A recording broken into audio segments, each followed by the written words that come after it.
invité Fabien Roussel, secrétaire national du Parti communiste français et maire de Saint-Amand-les-Eaux. Fabien Roussel, bonjour. Bonjour Jean-Jacques Bourdin, bonjour à tous vos auditeurs. Merci d'être avec nous ce matin sur Sud Radio.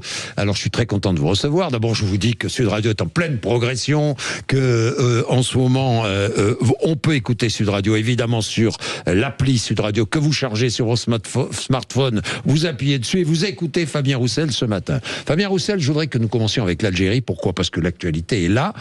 Il y a aujourd'hui un comité interministériel de contrôle de l'immigration autour de François Bayrou.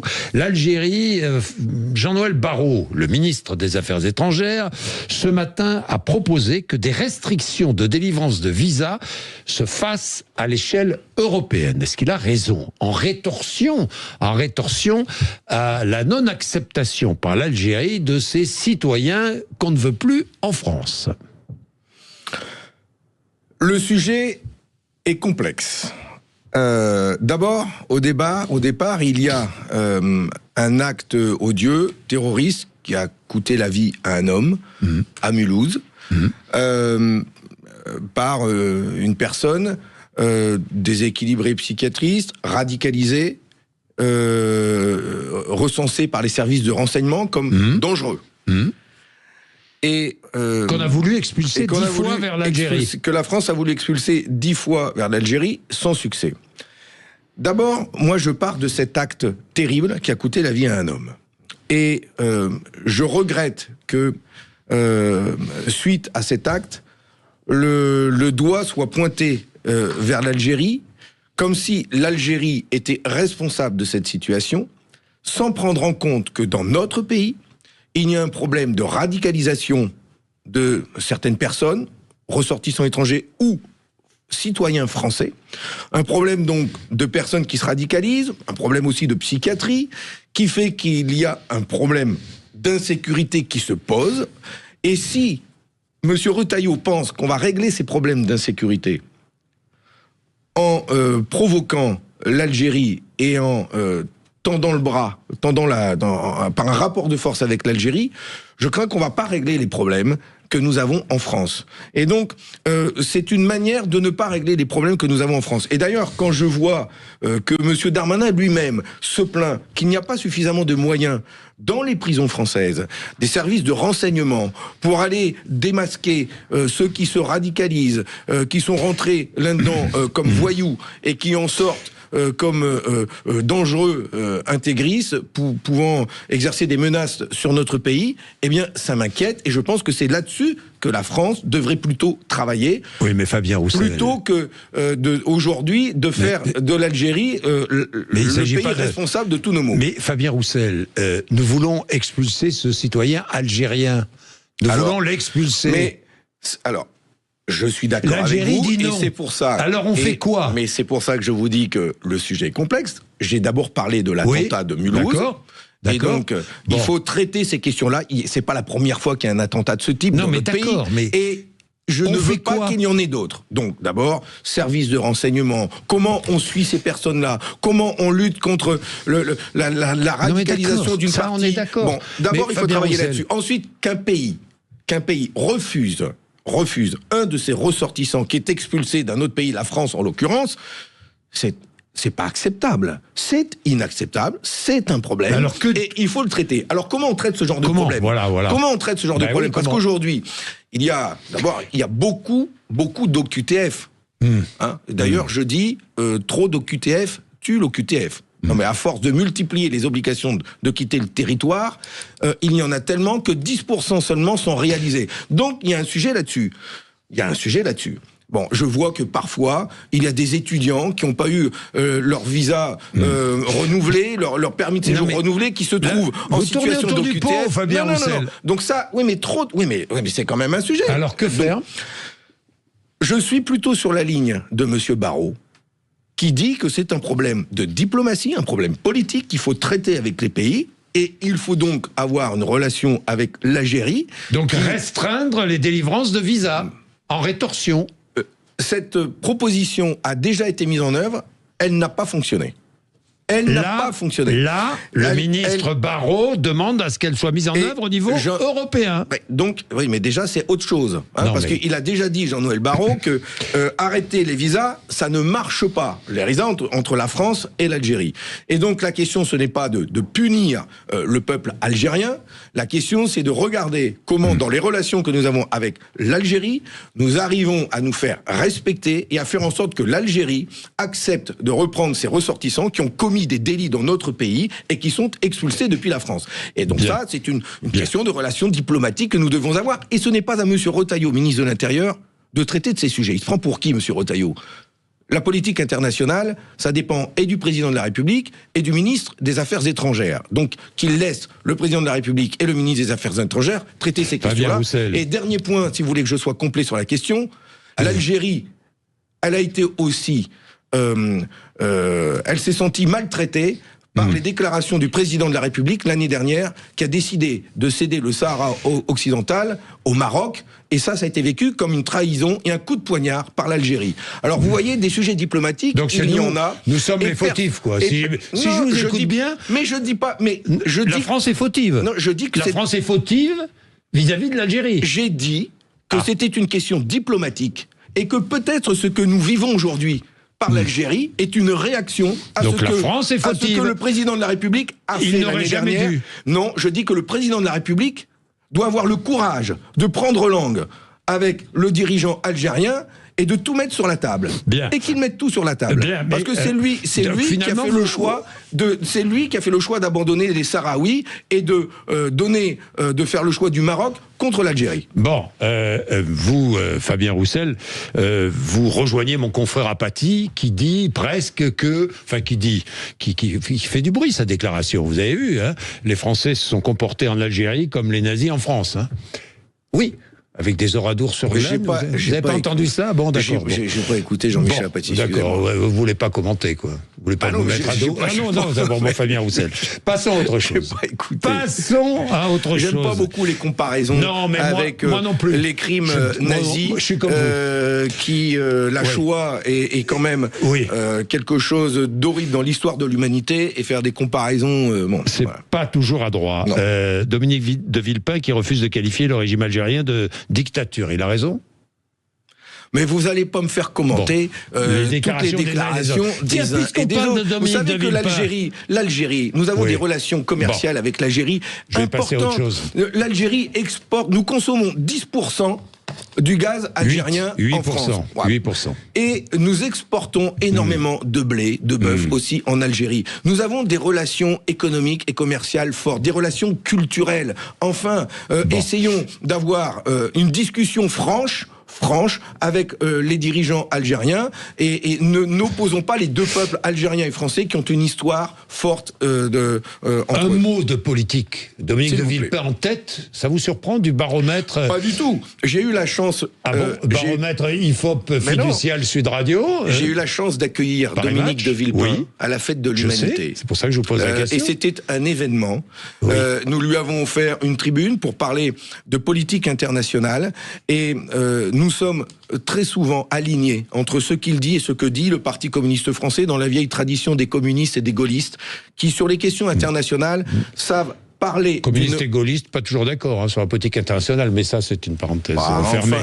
On va pas y revenir. On va y revenir, oui. Mais en tout cas, sur les déclarations qu'a prononcées Dominique de Villepin, que ce soit sur les crimes à Gaza, l'horreur des massacres à Gaza, ou alors sur la voix de la France, qui ne sait pas se faire entendre et respecter sur la scène internationale, nous avons beaucoup de points communs. Il pourrait être le candidat de la gauche unie en 2027? Vous le soutiendriez s'il était candidat? Mais monsieur Bourdin, les élections de 2027, vous croyez que vos auditeurs de Sud Radio, ils ont le nez là-dessus? Détrompez-vous. Vous croyez pas qu'on pourrait parler de la facture d'électricité qui va augmenter? Vous pensez pas que ce sont ces questions-là qui les préoccupent un peu plus quand même? Ça les préoccupe aussi. Arrêtez de fuir en permanence ces questions sur l'élection présidentielle. Je suis là devant vous, Fabien Roussel. Regardez, je réponds à toutes vos questions. Mais moi j'ai envie de vous parler. J'ai envie envie de vous parler de factures, d'emploi, moi, je vais vous parler, de salaire, mais de retraite. Attendez. Enfin, moi, je vais vous parler d'Ukraine. Des boîtes parce que qui ferment. j'ai vu votre sortie sur l'Ukraine. Pour l'agriculture française, l'Ukraine dans l'Union européenne, ce serait catastrophique?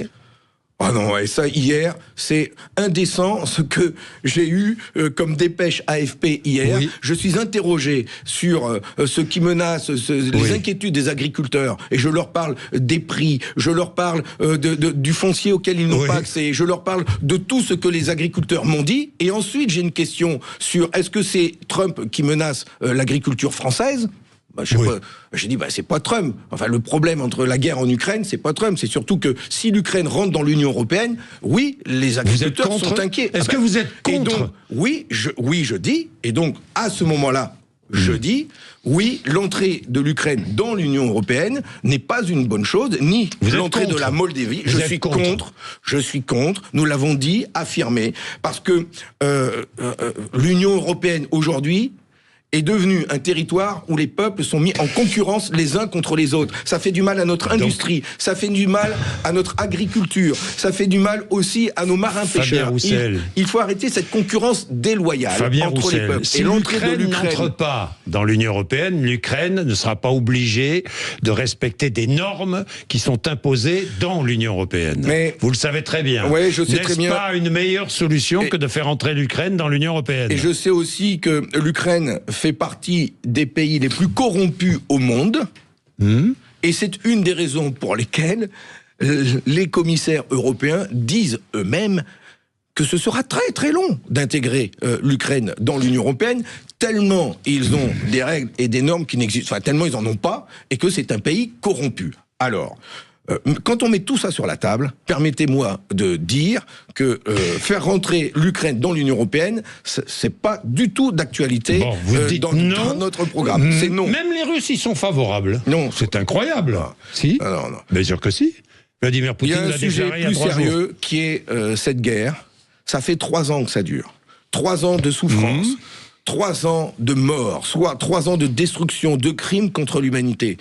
Quand est-ce que cette guerre va enfin s'arrêter et prendre fin définitivement? Bientôt. Et ça, Monsieur Bourdin, grâce à Monsieur Trump, ici même, je suis venu. Grâce à Donald Trump, ici même, je suis venu vous dire qu'il n'y aurait pas de solution militaire à cette guerre. Ici même, je suis venu vous dire qu'il y aura forcément des négociations un jour et qu'il faudra accepter de négocier et de discuter.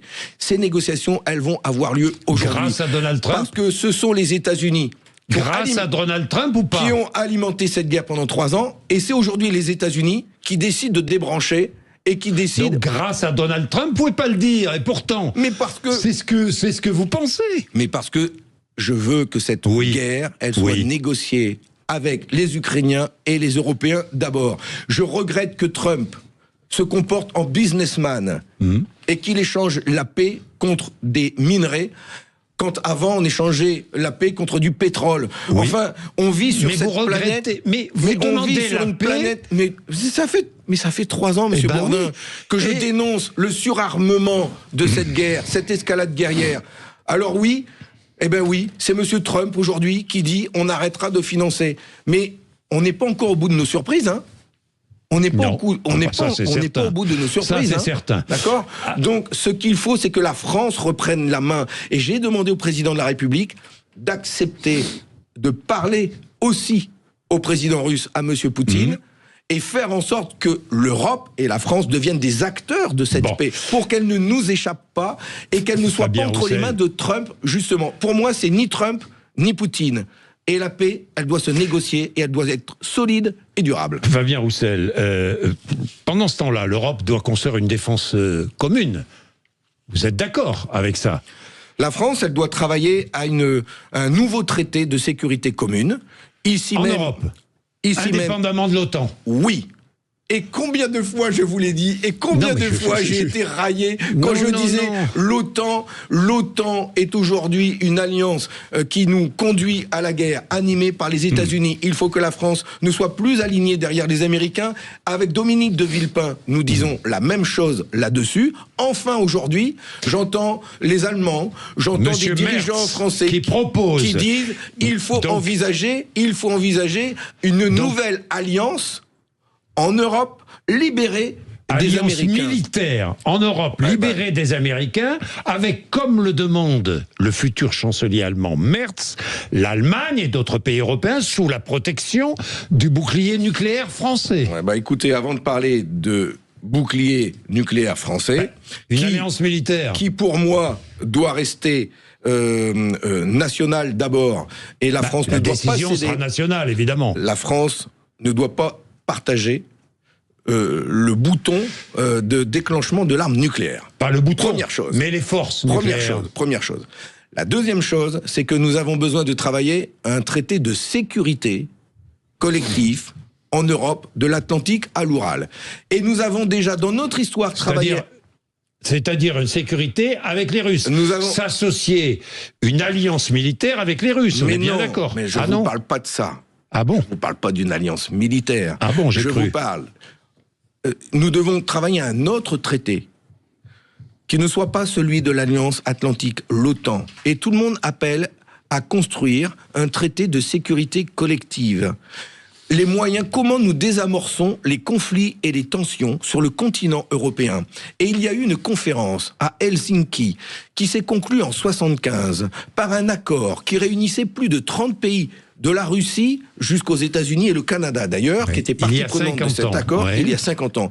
Et cet accord d'Helsinki nous a permis de sortir de la guerre froide et de désamorcer les conflits avec l'URSS de l'époque, où le pacte de Varsovie et l'OTAN s'affrontaient. Eh bien aujourd'hui, il faut réussir à ressortir cet acte d'Helsinki pour sortir de cette guerre froide qui est devant nous et faire en sorte que nous trouvions les moyens de désamorcer tous les conflits par des voies politiques et diplomatiques.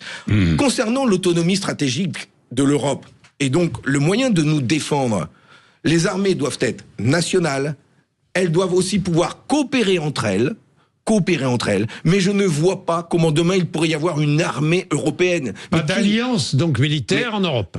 Des armées nationales qui coopèrent. Ça ne veut pas dire une alliance militaire. Une alliance militaire, c'est quoi? Si un pays européen est attaqué, on n'intervient. Monsieur Bourdin, c'est déjà le cas aujourd'hui. Les armées sont nationales. Elles travaillent ensemble donc au sein déjà le cas de l'OTAN. Donc il faut d'abord un objet politique.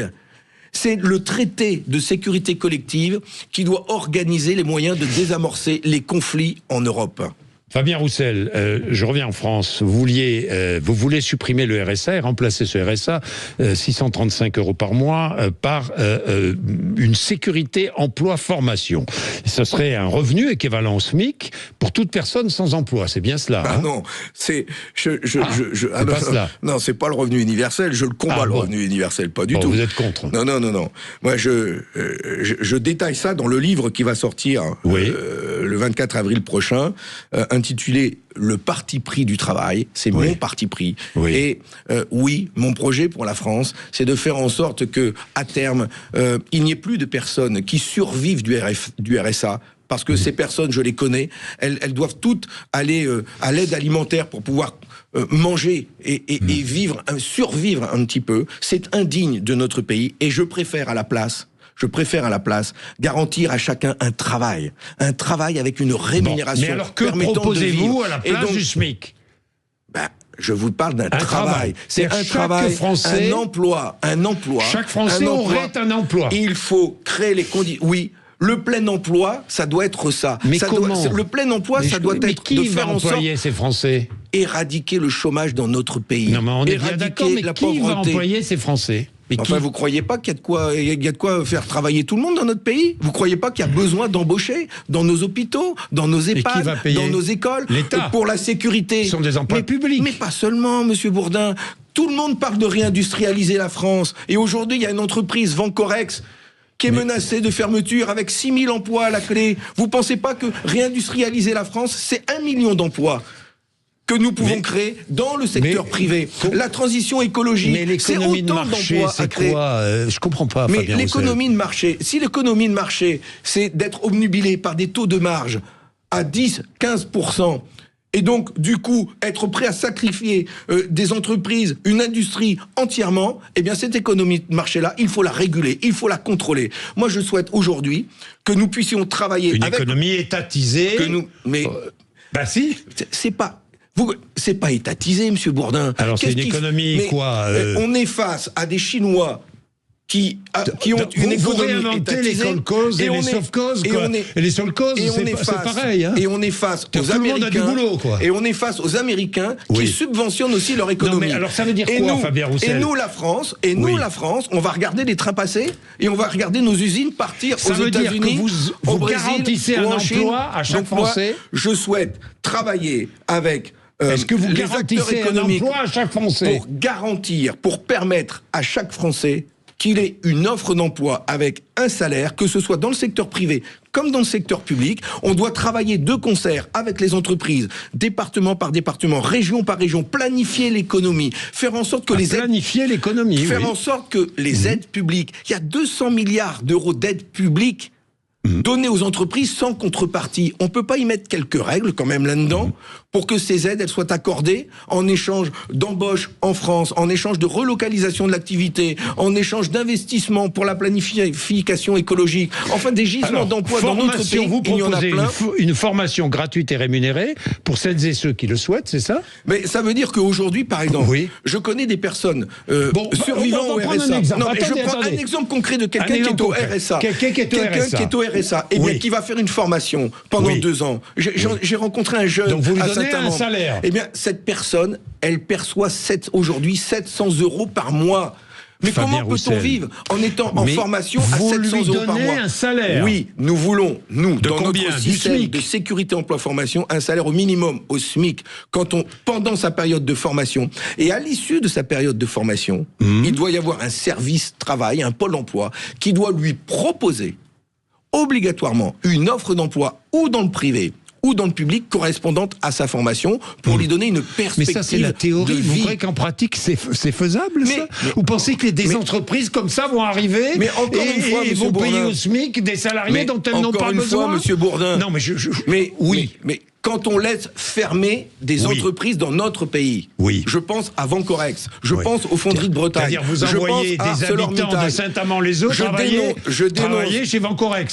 Mais non, mais enfin, je dénonce le système économique français qui, lui, laisse des entreprises partir à l'étranger et derrière distribue du RSA pour avoir en sorte la paix sociale. Moi, ce que je souhaite, c'est qu'on mette un garrot sur cette hémorragie d'emploi, que l'on redéveloppe notre industrie dans notre pays. Il y a des gisements d'emploi partout, en France, dans le Nord, dans ma région, mais aussi dans toutes les régions de France. Notre industrie est partie, il faut la ramener en France. Travaillons sur le coût de l'énergie, baissons le prix des factures d'électricité, permettons aux entreprises avec des règles précises d'accéder à des prêts à taux zéro, voire négatifs quand elles relocalisent leur activité. Mais avec des critères précis, définis démocratiquement, permettant d'accéder donc à du crédit pas cher pour investir, à de l'énergie pas chère. Ça va créer des emplois. Nos entreprises vont revenir en France. Et c'est cette perspective-là que je veux pour mon pays. J'ai compris. Je souhaite un pacte. Mais il va falloir... pacte pour la France, pour la jeunesse, pour le travail, qui nous permettent de sortir du chômage, de la précarité pour des nombreuses familles de notre pays. J'ai compris que c'était un pacte pro-travail, Fabien Roussel. Complètement, et vous en parlerez dans votre livre. Ce que je n'ai pas trop compris, c'est j'arrive sur le marché du travail, automatiquement, je suis une formation où je suis embauché, si j'ai bien compris, je suis payé au SMIC, quoi qu'il arrive. Hein. J'arrive sur le marché du travail, je suis payé au SMIC. On est bien d'accord ? Par l'État ou par du privé ? Quand on est en formation, on peut pas envoyer des gens en formation et avoir 700 € de revenus. Donc je suis payé au SMIC. Voilà, au minimum. En formation. Obligatoire la formation. Bien sûr, mais il y a plein de gens qui demandent à être formés et qui se retrouvent en précarité parce qu'ils n'ont pas les moyens. Je suis au chômage, je touche au minimum le SMIC. On est bien d'accord. C'est cela, votre idée. Mais la question, c'est pas d'être au chômage, c'est d'être ou au travail, donc plus ou en de chômeurs, formation. Zéro chômeur, quoi. Mais c'est l'objectif, zéro chômeur, hein. Zéro chômeur. Ouais, c'est pas possible. Ah, je ne sais pas, moi, c'est votre objectif. Mais vous n'avez pas d'ambition pour le pays, Zéro chômeur. Mais... Moi, j'ai une ambition pour mon pays. Il y a 800 000 jeunes qui sortent de l'école tous les ans. Commençons par eux. Il y a 800 000 jeunes qui sortent de l'école tous les ans. Sortir de l'école, on touche le SMIC quand on sort de l'école. Je propose, j'ai une grande ambition pour mon pays, pour la jeunesse. Je propose qu'à chacun de ces jeunes, nous lui proposions une solution dans l'emploi, c'est-à-dire qu'aucun des jeunes qui sortent de l'école se retrouve au chômage. Voilà, ces jeunes, on doit leur garantir un emploi ou dans le privé ou dans le public. Et c'est une proposition que j'ai formulée d'ailleurs à Patrick Martin, le patron du MEDEF, en lui disant, voilà un projet sur lequel nous devions travailler. Est-ce que vous, les patrons, vous êtes prêts à embaucher ces jeunes qui sortent de nos écoles? Nous en reparlerons, parce que c'est intéressant. Votre livre sort quand? Le 24 avril prochain. Vous êtes invité. Il est 8h59. Vous êtes sur Sud Radio. Patrick Roger, juste après les infos.